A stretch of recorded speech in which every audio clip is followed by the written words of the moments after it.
Well, the body of Kim Jong-il, the deceased leader of North Korea, is lying in state, and officials are paying their respects. We've also seen images of his youngest son, Kim Jong Un, presumably his hereditary successor, paying respects to his father.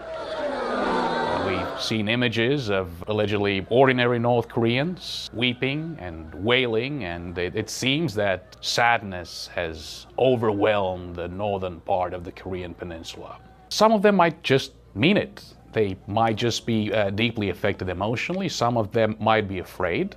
Some of them wouldn't want to be seen as dissenters, as not participating in this national grief that's following the loss of the dear leader. I'm very doubtful that everyone is sincere in this collective grief that we're witnessing. People would have felt insecure anyway. They've lived under terror. They've lived under surveillance. Their human rights have been trampled. They've been politically oppressed. It has most likely been decided that of the three sons, the one who is most likely to follow in the footsteps of the father is Kim Jong Un, the youngest son. Quite frankly, we know very little about him.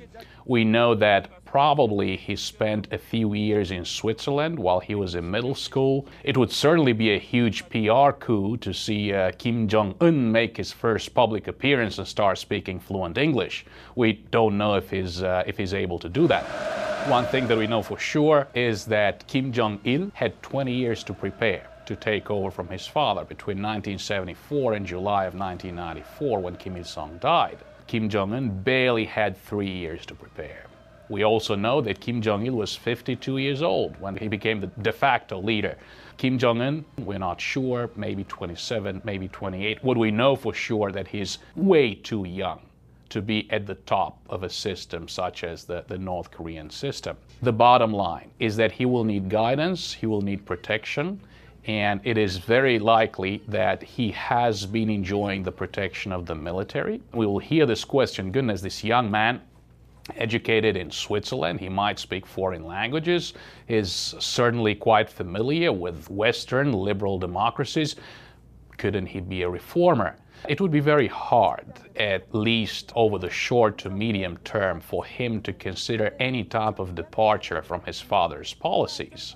It would be a very tricky proposition to divert resources away from the military, which is going to be his power base, in order to improve the livelihoods of the people of North Korea, or in order to engage in some type of economic development projects.